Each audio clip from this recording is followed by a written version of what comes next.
চাঁপাইনবাবগঞ্জে হাম রুবেলা টিকাদান কর্মসূচির উদ্বোধন করেন জেলা প্রশাসক আবু সালেহ মোহাম্মদ মুসা জঙ্গি।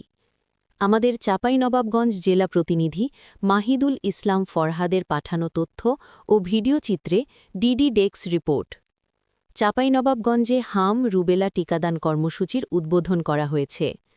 রবিবার ৫ এপ্রিল সকাল ৯টায় চাঁপাইনবাবগঞ্জ ২৫০ শয্যা বিশিষ্ট জেলা হাসপাতালে এ কর্মসূচির উদ্বোধন করেন জেলা প্রশাসক আবু সালেহ মোহাম্মদ মুসা জঙ্গি।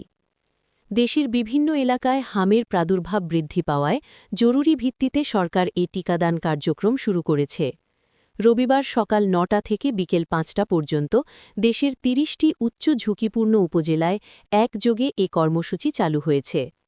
উদ্বোধন অনুষ্ঠানে আরও উপস্থিত ছিলেন পুলিশ সুপার গৌতম কুমার বিশ্বাস, জেলা স্থানীয় সরকার বিভাগের উপপরিচালক ও পৌরসভার প্রশাসক উজ্জ্বল কুমার ঘোষ, সিভিল সার্জন ড এ.কে.এম. শাহাবুদ্দিন, জেলা হাসপাতালের তত্ত্বাবধায়ক ড মোহাম্মদ মশিউর রহমান, আরএমও ড আব্দুস সামাদ, পৌরসভার নির্বাহী কর্মকর্তা মোহাম্মদ মামুন অর রশিদ এবং সদর মডেল থানার অফিসার ইনচার্জ মোহাম্মদ একরামুল হোসেন সহ সংশ্লিষ্ট কর্মকর্তারা।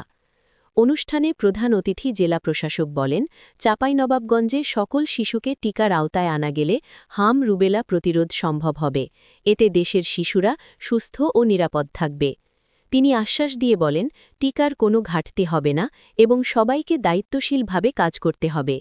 জেলা সিভিল সার্জন সূত্রে জানা গেছে, জেলায় ৬ মাস থেকে ৫ বছরের কম বয়সী শিশুদের হাম ও রুবেলা প্রতিরোধে বিভিন্ন টিকাদান কেন্দ্রে টিকা প্রদান করা হবে। এ কার্যক্রম টানা ১৫ দিন চলবে।